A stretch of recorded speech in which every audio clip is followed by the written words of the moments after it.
What's up, everyone? It's been a while since I've dropped something hot on soccer down here. So today, coming at you with a little bit of a special. If you haven't been following me on social media, Twitter at Jess Talks Footy, Footie, you won't realize that I've been in South America, in Colombia, for the last 2 weeks, heading home on Monday. But before I do that, I wanted to share a little bit about my experiences over here. While it's the second time that I visited Colombia, it was the first time that I actually got to experience some South American professional soccer.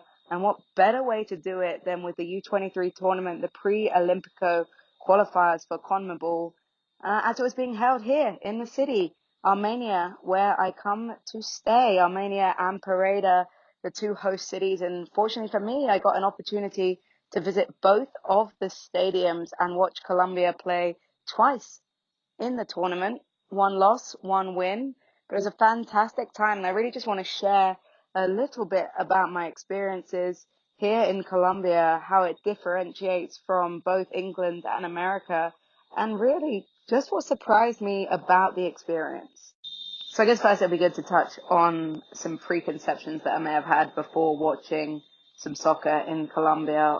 Obviously, we know South Americans extremely passionate about their football. Coming from England, that's nothing that is a surprise to me. I think in both those countries, Colombia and England, football really is a way of life and it's more than just a game. So I was definitely expecting passion, and that didn't disappoint. Um, my husband, Sebastian, obviously didn't set me up with the best expectation in some way. He was a little apprehensive about us going to a game just because of some of the history, particularly in Quindío at their stadium. It's a Division Two team, and they've kind of had a fall from grace, and therefore sometimes there is some distractions away from the actual game of soccer. But I'll tell you, I had a fantastic experience, felt completely safe the entire time, so that was brilliant. They had good police patrol, good searches, so that was something that made my experience a lot better, because obviously I was a little bit worried. I think sometimes when you travel to a foreign country, you can be a bit apprehensive and maybe stereotype, and I was definitely had those worries put at ease. And then my final preconception, I guess just based on playing soccer and knowing that the female game is growing in Colombia, but it's definitely a little bit behind. I was expecting it to be a very male-dominated area. Something that's always surprised me about Atlanta United and MLS is the huge portion of fans that are female. That was something that was a shock for me, even coming from England, where I would say, at least with Reading, the team that I support, I was always definitely a minority growing up, and even now as an adult, when I go back to watch games, it's definitely a more male-dominated audience. Here, it was brilliant. It was absolutely brilliant. There were women everywhere wearing their jerseys proud, and one thing I did notice that it was a lot of couples. It was more girlfriends or wives with their partners, but still definitely brilliant signs that I'll touch on later about the growth of the female game in Colombia, but love to see that as a female footy fan. Without going into too much depth about the games, because I know that's not something that everyone really wants to spend their time listening about, I think what was so interesting to me was the clear difference between the two matches that I got to watch. The first game in Pareda was against Argentina. Now, Argentina, of course, missing Ezequiel Barco. Definitely very disappointed about that. When I booked my tickets in advance, I was really excited about the thoughts of getting to watch Barco in Colombia. It's a very intimate stadium, so it would have been probably the closest opportunity I got to him, particularly as my tickets ended up being in the front row. Absolutely brilliant. But I do understand Atlanta United's decision. Obviously, they've already started training. It's a U23 tournament. It's not the first national team. And Argentina did fine without him. Honestly, they looked like a good squad. They were organized. They performed well against Colombia. But as I say, if Barco had been playing, I really think he would have been on another level. The U23 game was fast. It was good. It was enjoyable. But at the same time, there was a lot of immature errors going on, as you expect with youth soccer. And I do believe that Barco would have made a huge difference to the Argentinian team. I was out there supporting Colombia, so deep down, I'm pretty glad Barco wasn't there, because it would have been a much different of a game. Something that really surprised me about the game, though, was the hostility of the crowd once things started going wrong for Colombia. I guess my stereotype of youth soccer is it's all about development. Yes, it's important. Yes, you want your teams to be successful, it's the next generation of players. And if you have a strong U23 team, oftentimes that's going to mean that the future is bright for your first national team. But at the same time, you expect a level of forgivingness. Obviously, with young players, there's going to be mistakes made, as I mentioned. There is some inexperience, and U23 football is fairly new to Colombia. It's not been a bracket that's been played too often since this tournament began now. And so obviously with new teams, you expect errors. But one thing's for sure, that the crowd wasn't too happy with the coach. Arturo Reyes, the coach, got a lot of stick from the crowd for a couple of substitutions. There were chants of donkey going around very loudly, and some cuss words, which actually led to the stadium asking for no cuss words to be said over the tannoy, which then the Colombian crowd responded with even louder cuss words. That was quite a humorous moment for me. Reyes would turn good, though.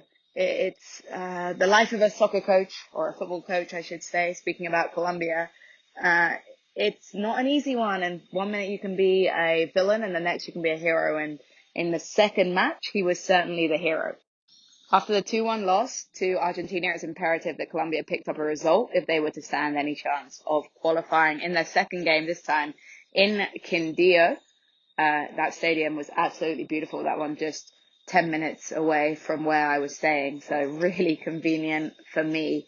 Next game was against Ecuador, who were definitely a struggling unit.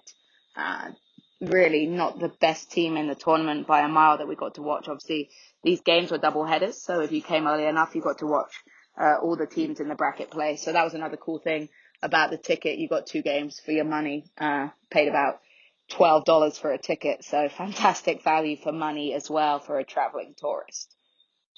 In this game, Colombia looked far better. The crowd was a lot happier, and it finished 4-0 with some fantastic goals for Colombia. Fantastic play on the pitch. Like I say, the quality was definitely improved. And again, with tournament soccer, that's something that often happens. Teams, we saw it in the World Cup, you see it all the time, that teams begin to find themselves. You don't have long to practice with each other. You are necessarily playing in a different environment. The altitude in Armenia is certainly a difficult thing to get used to. 5,000 feet up, in some places a lot higher. And I've definitely struggled to get used to it when you're used to being so close to sea level. Which some of the players are. If they're from different areas in Colombia or different countries, it can definitely be tough. And those that are playing in Europe or America certainly may have not become accustomed to the altitude if they've been away for a long time. I loved watching the football game, but there was some cool experience outside of the actual match for me. If you follow Colombia, you're used to seeing the big bird, the wings, El Culi. And it turned out that El Culi decided that he was going to sit right next to me, along with Pulpo, which is the octopus man. So these are 2 men that dress up as a huge bird and as an octopus and just support Colombia. They get on TV every time. They travel all over the world. They mentioned to me that they've been to 4 World Cups. So for Colombia, that's World Cups before I was even born. Once they found out I was English, they were definitely giving me a little bit of stick about Russia.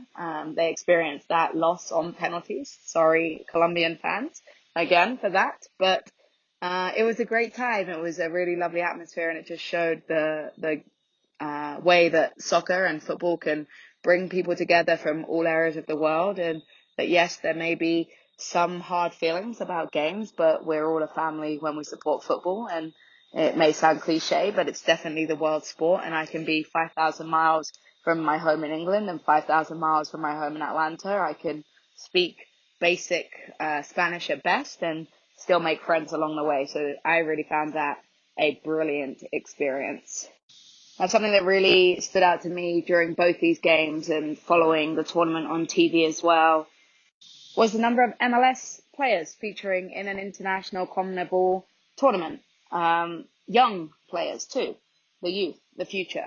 And this to me says a lot about the way that MLS has changed and the way that maybe players like David Beckham and big stars that have come over have left a legacy for young players, and they see that this is actually a league that stars want to compete in, and they also see players like Miguel Almiron and the way that they've used it as a stepping stone to get over to Europe, and now players want to play in MLS. They see its value. They see that it may not be the end game. It's definitely not the end game for the majority of these players. It's not where they want to finish off their careers, but it's definitely a place where they can use as a stepping stone. It used to be that players would go to Mexico or Argentina, but now they're looking at MLS and America and the United States as a great place to live and raise a family and play the game while they're young and hope to get that exposure. And international teams are picking players that play in MLS. It used to be sometimes that people would turn their nose up at MLS, so they wouldn't think that this was a place to play competitive soccer. And now it is. As you look down the rosters, there's plenty of players that will stand out to you. The Colombian captain, for one, is playing at LAFC, Eduardo Atesta. Then you've got Eddie Segura, also at LAFC. DC United had representation. New York City FC, they had Argentina's Castellanos. Peru had Marcos Lopez, and the list goes on. There was players from the Red Bulls, lots of players from LAFC, San Jose. If Barco had been there, Atlanta United would have been represented. So these young players that are seeing the potential of MLS, it's a great sign for the league. It's a real compliment to the standard of American soccer. But at the same time, it also can have a little bit of a warning symptom. Do you always want to be a stepping stone? Probably not. Is it a league that needs to improve before it's seen as an end game? Absolutely. And as these players, they're young, they're 23 years old and under right now, would they feel the same about playing in MLS in 5 years' time? Probably not. If they end up playing for their national team as a senior, will MLS still be a league that their team recruits from? Not as openly, most likely. So it's one of those things where it shows a lot of growth for MLS. It's a huge compliment, but it also shows some work that needs to be done, and it will be done. It takes time. MLS is still a relatively young league, and it has to adapt the stigma that may be against it. I mean, I'm also guilty of that growing up. I saw MLS as the retirement league. I didn't really follow American soccer. Now here I am on a regular podcast about Atlanta United. Here I am singing its praises and being very protective of the league when I talk to my friends in England. So definitely a really cool thing to see, and very enjoyable to watch players that we're going to see as an Atlanta United fan coming up, and great style of play and exciting times. And I love watching South American soccer. It's definitely a different style. It's definitely a different flow. There's more charisma, and what better way to make great soccer for TV and great advertising than having these young South American players play exciting, fluent soccer. And that's one of the main reasons why we need to keep reaching out to the Spanish-speaking crowd, because it's such an important demographic when it comes to soccer fans and soccer players alike.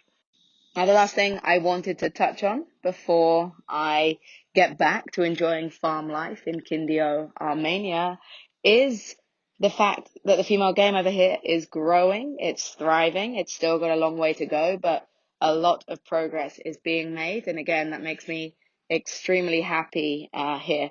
There are professional leagues now for women over here, but at the grassroots level, there's also a lot more women playing soccer. Now, if you've ever been to Colombia, if you've ever been to England even, I would compare the two, that there are soccer pitches everywhere here.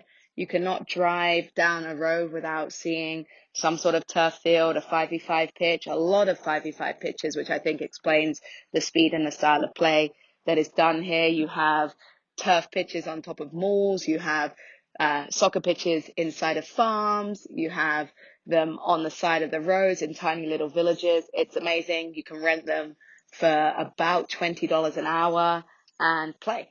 And play I have done. I think I've played 4 or 5 games so far right now while being here.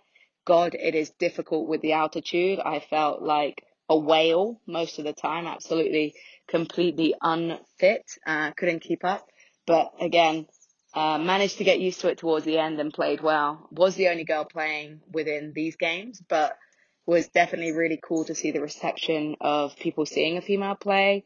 Had a lot of nice comments after the game, which was nice. But what I loved was the way that the people that I was playing with didn't treat me differently because I was a female. Even in the States, sometimes in co-ed leagues, you get guys that treat the female players differently, something that's kind of my pet peeve. Here, that was not the case, which was super, super cool. One of the things I wanted to get time to do but didn't was to try and play in one of those female-only league games. I did get to watch a little bit of them, and this is something that, according to the Colombians that I was with, isn't very, or wasn't very common 10 years ago. Right now it is, which is brilliant. It shows the growth. But 10 years ago, you would have never seen females playing in their own league. So that was brilliant. Love to see that.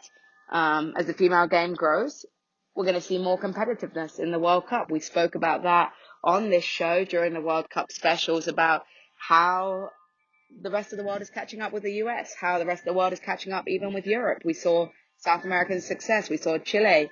We saw Argentina. We saw Brazil. Brazil, obviously a powerhouse, doesn't really count, but Chile and Argentina, Chile in their first World Cup, really starting to show the potential that the South American game has, and also reflecting some of that similarities with the male game, that they play a really nice, fun style of soccer to watch. It's a beautiful game over here, and that's a brilliant thing. Definitely excited for when I come back to Colombia, definitely going to try and play in some female leagues. That's it really from me, a little touch of Colombian soccer experience for you. Like I say, it was a brilliant time getting to watch the pre-Olympic Go qualifiers. They're still going on right now. It's a long process to get to play in the Olympics, but it'll be worth it, because what a cool experience that is to have the chance at winning an Olympic medal. Of course, Team GB and Northern Ireland will be over there. It's always a really strange thing as an English woman watching Team GB, having players from Wales, Northern Ireland, and Scotland also playing, but it's also a really cool time. So looking forward to the Olympics. As always, I will be back soon on Soccer Down Here, looking for a regular slot on the show, but you can follow me for all things football, all things footy, as I should say, at Jess Talks Footy, FOOTIE, can't spell today, and we will talk to you then. Bye.